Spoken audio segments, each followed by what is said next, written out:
Do you believe you fully understand the nature of addiction? Carl Jung, one of the most influential minds in psychology, uncovered truths that are rarely discussed.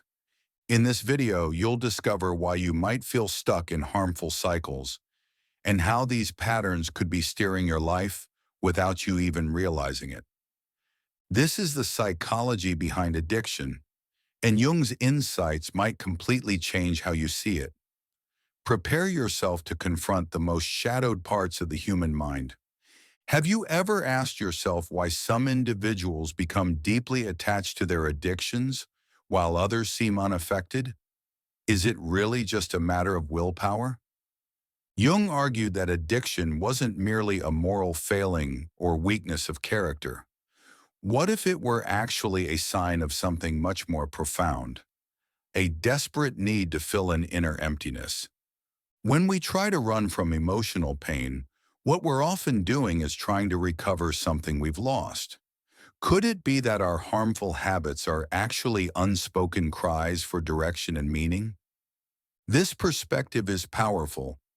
It challenges everything we thought we knew about addictive behavior. There are times in life when certain habits creep in without us noticing, especially when life feels chaotic. Maybe it starts as a way to numb a constant discomfort or cope with a sense of emptiness that refuses to go away.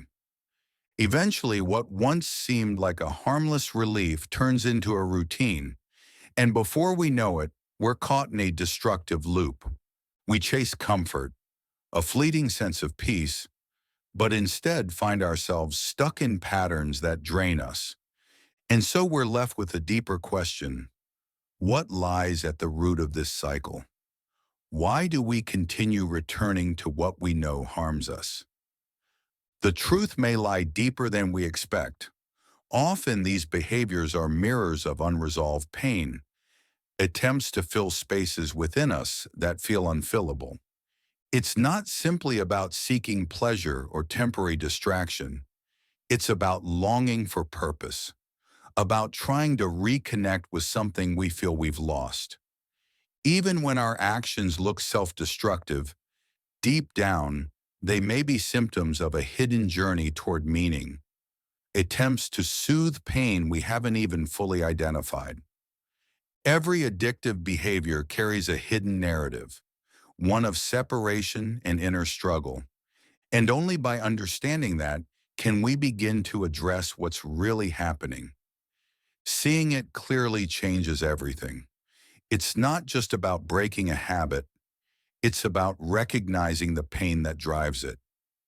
Have you ever considered why some people fall into addiction while others manage to avoid it?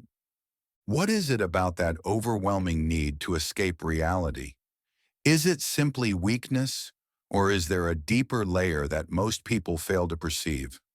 Carl Jung, a towering figure in the analytical psychology, offered a deeply insightful view. To him, addiction wasn't just a flaw in someone's personality or a lack of discipline. He understood addiction as a desperate attempt to find meaning, a tragic but sincere effort to fill a spiritual emptiness that so many people carry.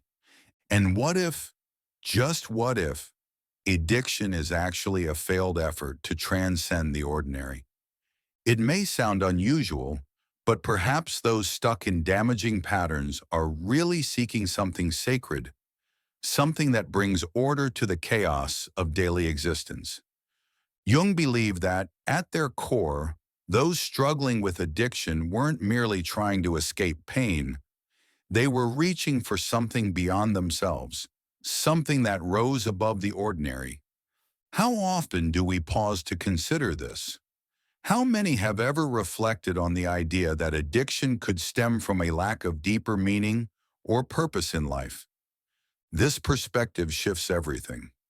Think back to the many times you, or someone close to you, have sought relief in the wrong places, through substances, harmful habits, or even socially accepted addictions like excessive work or the constant chase for validation.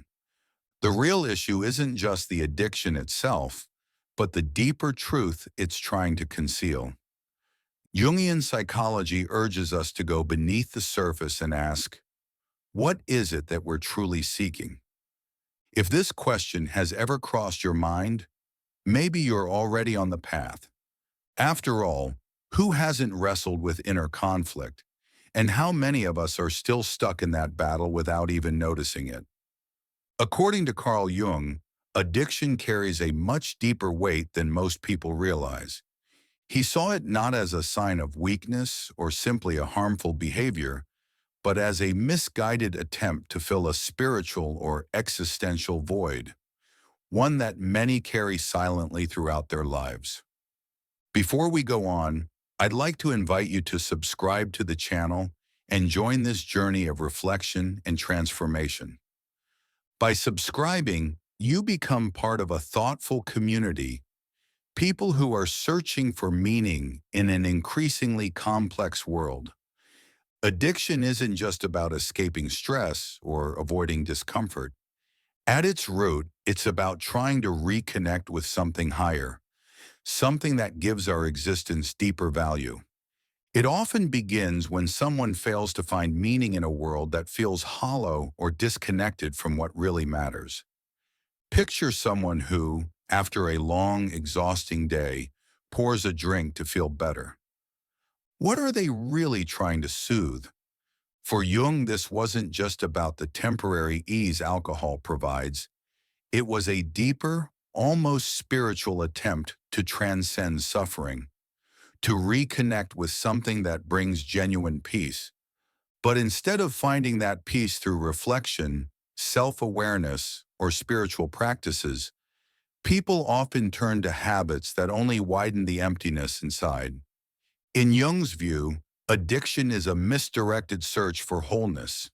It's not only a form of escape, it's a longing. And often we don't even realize how addiction shows up in subtle ways. It's not just the obvious things like drug use or alcohol dependency. How many people lose themselves in their jobs, in materialism, in social media, or in a never-ending drive for success? All of these, in their own way, reflect the same impulse, the desire to flee the shallow present and tap into something deeper, something that makes us feel complete and at peace. To Jung, this pursuit represents a yearning to unite all parts of ourselves in a way that feels meaningful. But the trouble is, many of us get lost along the way because we look outward for what can only be found within.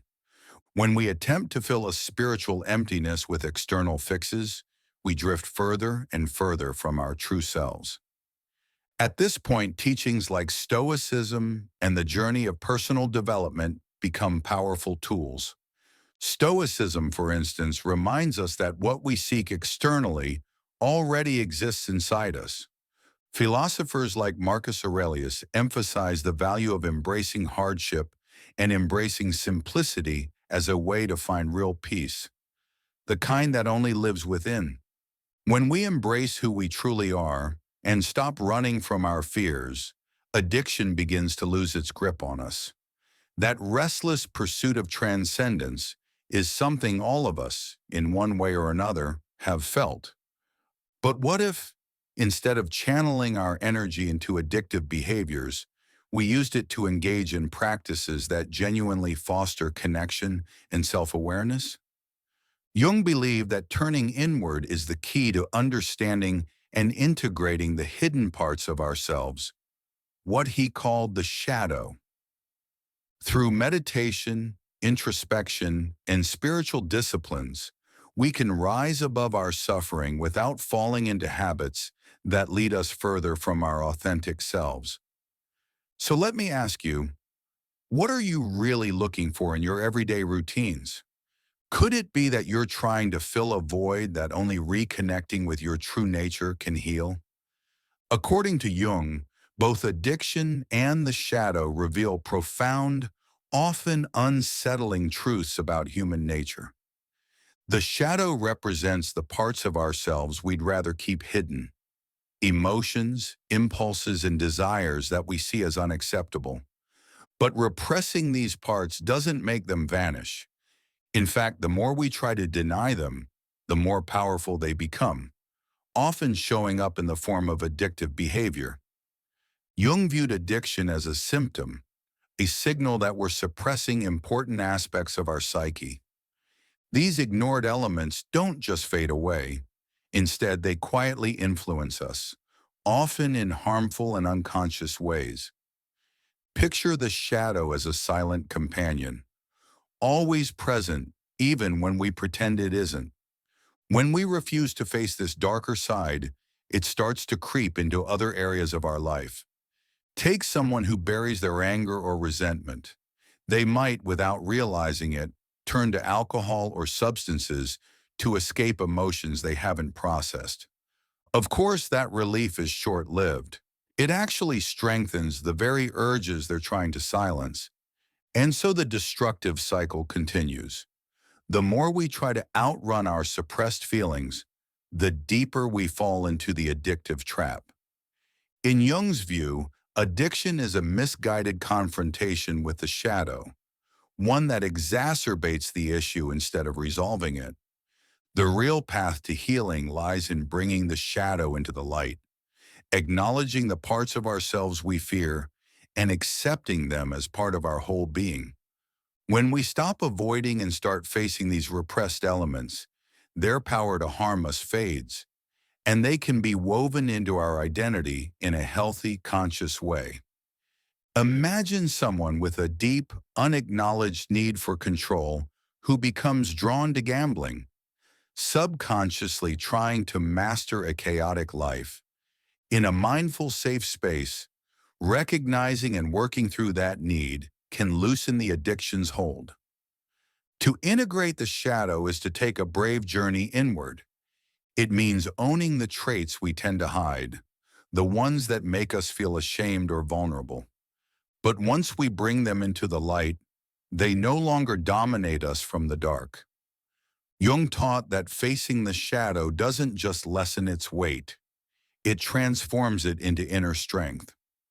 By accepting this hidden side of ourselves, addiction stops being a curse and becomes a doorway to personal evolution. It's like reclaiming the energy once lost to harmful habits and using it instead to build something powerful and authentic. Often we attempt to bury our insecurities, fears, and frustrations, but the more we suppress them, the more powerful our inner shadow becomes, until addiction surfaces as a signal that something deep within is off-kilter. Confronting this shadow isn't simple. It requires us to face our imperfections, missteps, and uncomfortable emotions. Yet within that brave act of confrontation lies the potential for real transformation. When we learn to integrate the shadow, it stops being a threat and becomes a vital part of our identity. Jung didn't just advocate for accepting the shadow, he urged us to engage with it consciously. This inner work can be supported through therapy, meditation, or even by expressing our most vulnerable thoughts and feelings through writing. The more we bring awareness to what's been pushed aside, the more agency we gain over our choices, and addiction gradually loses its grip. True liberation begins when we embrace every part of ourselves without denial or resistance. According to Jung, the shadow plays a crucial role in driving addiction and compulsive behavior. He believed that this behavior stems from a spiritual void, a disconnection from our core self, the part of us where our conscious and unconscious meet. When we lose touch with that deeper self, we're left with an emptiness we instinctively try to fill. This often leads to compulsions, whether it's substance use, obsessive scrolling on social media, impulsive shopping, or harmful relationships. But these are only surface-level solutions. They offer momentary relief while the deeper wound remains untouched. In modern life, we're constantly exposed to messages that tie our value to productivity, material success, and public recognition. This only widens the gap between us and our essence. Many people feeling lost chase fleeting satisfactions that never truly nourish the soul. To Jung, the solution is inner reconnection, bringing together the conscious and the unconscious and embracing every dimension of ourselves. Without that internal integration, we'll always search outside for something that only exists within. Money, fame, and social approval might ease the pain for a while, but they won't heal the void. Lasting relief comes from rediscovering our own essence. Jung's invitation is clear: deepen your self-awareness and embrace all parts of who you are. In doing so, you'll find peace not through external validation, but through authentic self-acceptance. What we long for is already inside us. We simply need to look inward and recognize it. Many find that practices like meditation, therapy, and philosophy offer powerful ways to quiet external distractions and reconnect with what truly matters within. Today, spiritual emptiness is a widespread feeling. People often seek to escape it in misguided ways, using distractions that ultimately lead nowhere. But true healing doesn't come from the outside. It begins within. For Jung, self-understanding and the integration of our whole self are essential steps toward healing spiritual emptiness. When we return to our authentic selves, compulsions begin to fade, and we discover a deeper peace, one that no passing pleasure or external success can truly offer. The real journey happens within. It's there, deep inside ourselves, where we begin to uncover the meaning we've been longing to find. A relatable example of this inner search is the story of Jean. On the surface, Jean appeared to have it all together: a steady job, friends to hang out with on weekends, and a daily routine that looked perfectly normal to most people. But beneath that normalcy, he carried a quiet weight, subtle habits that slowly began to take control of his life. At first, they seemed harmless enough: grabbing fast food after work, having a beer to unwind, placing small bets on weekend football games.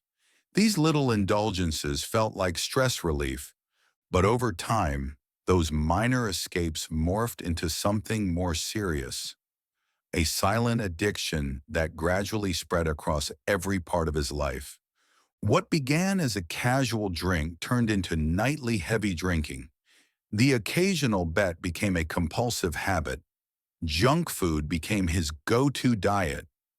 Gene found himself increasingly exhausted, emotionally numb, and distant from the people around him. Even in moments meant for enjoyment, a deep emptiness lingered beneath the surface. The job that once gave him purpose now felt suffocating. His mood was dominated by anxiety, irritability, and a constant sense of dissatisfaction. Rather than confront what was going on, Jean dug deeper into his routines, hoping that more of the same would eventually fill the emptiness he couldn't explain. Eventually, reality caught up. The consequences became impossible to ignore. He was drowning in debt from gambling. His health declined due to poor diet and alcohol abuse. His relationship started to crumble. Friends stopped reaching out, and his family became distant, worried, and unsure how to help. Caught in a downward spiral, every effort to change seemed to fail. He began to believe that there was no way out, that his addictions were the only thing holding him together. But then, like many who reach their breaking point, Jean had a moment of clarity. After one particularly reckless night, he stared into the mirror and barely recognized the face looking back. Tired, worn down, and emotionally drained. It was the moment he knew something had to shift. Searching for guidance, Jean stumbled upon the ideas of Carl Jung. As he began exploring Jungian psychology, he came to a powerful realization. His addictions weren't just about habits. They were rooted in his unconscious attempt to avoid his shadow. He was not just avoiding stress or hardship. He was running from a much deeper emptiness inside him. He also found wisdom in the writings of Stoic thinkers like Seneca and Marcus Aurelius. From them, he learned that true freedom comes not from escaping life's problems, but from facing them with honesty, courage, and simplicity. This sparked a change. Jean decided to reclaim his life, not with grand gestures, but through small, intentional steps. He cut down on alcohol. He became more mindful about what he ate. And perhaps most challenging of all, he gave up gambling. Each small success felt like a major breakthrough, but he knew it wouldn't be a quick fix. The road ahead was still uncertain and demanding. Whenever the feeling of emptiness crept back in, John turned inward. He meditated. He reflected. He began to build a new relationship with himself. Jung's teachings helped him see his compulsions for what they truly were: misguided attempts to soothe a spiritual wound. In learning to reconnect with his inner world, Jung began a transformation that changed everything. As time went on, Jean began to simplify his lifestyle. He created distance between himself and the temptations that once surrounded him, and gradually rebuilt the connections with his family and friends. To those around him, he seemed like an entirely different person. But this transformation wasn't the result of running from his issues. Quite the opposite. Jean came to understand that the only way forward was to confront them directly. Through reconnecting with his authentic self, he moved away from the constant craving for instant gratification and chose instead to invest in his personal development. Each small step forward felt like a triumph. Now, when he reflects on his past, he not only recognizes the errors he made, but also acknowledges the growth that emerged from facing them. His path serves as a powerful reminder that even in our darkest moments, there's always an opportunity for renewal. Jean realized that genuine fulfillment doesn't come from quick distractions. It arises from the commitment to reinvent oneself during life's most difficult moments. The concept of individuation became central to his evolution, a process that Carl Jung considered vital to overcoming destructive behaviors. For Jung, individuation is the journey of becoming one's true self by uniting both the conscious and unconscious aspects of the psyche and embracing both our light and our darkness. When we deny pieces of ourselves, they don't simply vanish. Instead, they often resurface in harmful, unconscious ways. This was true for Jean, who had tried to cope with a deep inner emptiness through alcohol, gambling, and compulsive eating. But these habits only served to conceal the root of the problem. By diving into the process of individuation, Jean started to uncover his inner landscape, coming face to face with fears, insecurities, and desires he had long avoided. He began to see that his self-sabotaging behaviors weren't random. They were attempts to soothe the emptiness he felt inside. Through this process, he reconnected with his core self by accepting and integrating the darker elements of his personality. He came to understand that chasing approval or temporary relief wasn't a sustainable path. Doing the inner work wasn't easy, but it brought lasting rewards. Jean learned to acknowledge his vulnerabilities, his urge to stay in control, and his fear of failure. And when he stopped resisting those parts of himself, they transformed from burdens into sources of insight and growth. Along the way, he also noticed patterns, triggers that led him back into old habits when he felt rejected or uncertain. These cycles kept him trapped, but once he became aware of them, he could finally break free. Instead of running from difficult emotions, he chose to meet them head-on, exploring their origins and beginning to heal from within. This journey gave him clarity and made him take ownership of his life. He realized he had always held the power to change. Accepting his flaws was a critical part of his progress. For years, Jean had been trying to present a perfect image to gain approval, but that only disconnected him further from his real self. When he let go of that illusion, he felt liberated from the pressure to meet others' expectations. And in that newfound acceptance, his life began to shift. He no longer saw his imperfections as something to hide, but as necessary steps in his evolution. By embracing and integrating these parts of himself, Jean found that living in peace was possible without the need to hide or escape through vices. Ultimately, the process of individuation transformed the way Jean approached life. By accepting his shadows and owning his authentic self, he started viewing challenges as opportunities for personal growth. Overcoming his addictions was just one step on a larger path. Individuation gave him the freedom to live genuinely, free from the fear of failure or dependence on others' approval. He understood that true healing doesn't come from quick fixes, but from a profound inward journey, where the answers he sought had always been within him. Carl Jung had a compelling perspective on the role of symbols in healing and spirituality, especially when confronting addiction. To Jung, symbols were far more than mere images or abstract notions. They were living energies emerging from the unconscious, mirroring the deepest parts of our psyche. He believed that addictions frequently arise from unsuccessful attempts to fill a spiritual emptiness, and that spiritual symbols serve as bridges connecting the conscious and unconscious mind. These symbols not only uncover our hidden fears and desires, but also guide us toward transformation and inner restoration. When we learn to decode and incorporate their meanings, they become potent allies on our journey of self-discovery. For Jung, symbols like the cross, mandalas, or light carried special importance. They aid us in confronting the darkest areas of ourselves, granting access to truths beyond language, connecting us to the archetypal forces residing within us all. Jung asserted that the unconscious expresses itself through symbols, and by acknowledging and embracing them, we unlock the door to deeper healing.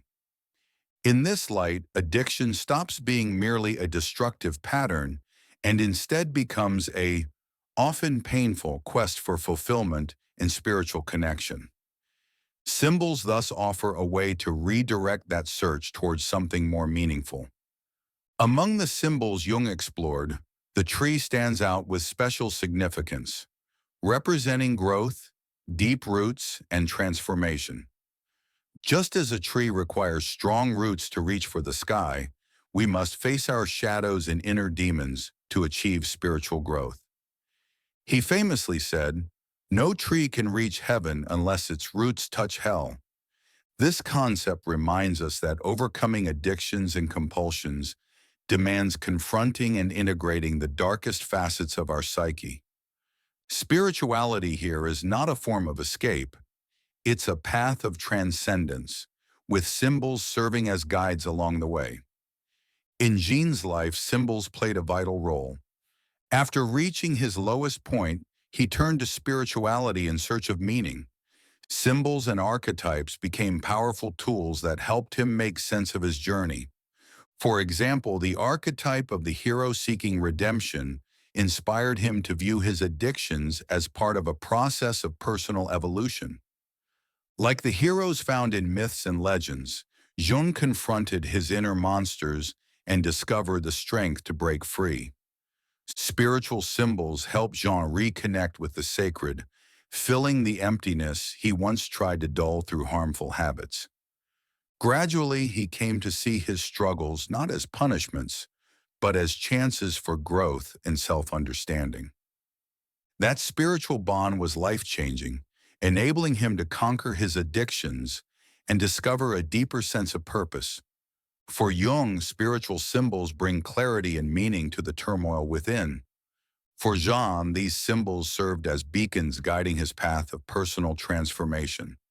As he reestablished his spiritual connection, he realized that true healing didn't come from trying to control the outside world, but from embracing and integrating what was happening inside. These spiritual symbols gave him the bravery to confront his fears, helping him understand that he was part of something far greater. By accepting these symbols and opening himself to spirituality, Jean rose above his vices and found an inner peace he had never experienced before. Overcoming addiction is challenging, but psychology teaches that recognizing its roots is the essential first step.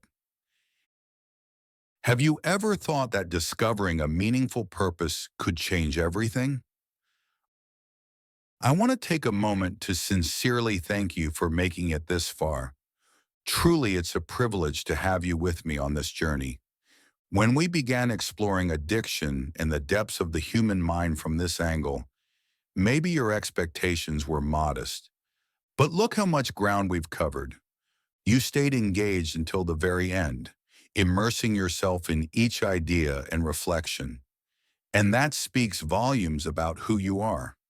It shows you have the courage to tackle tough subjects, a desire to understand yourself more deeply, and perhaps, just maybe, you're ready to support others caught in similar cycles.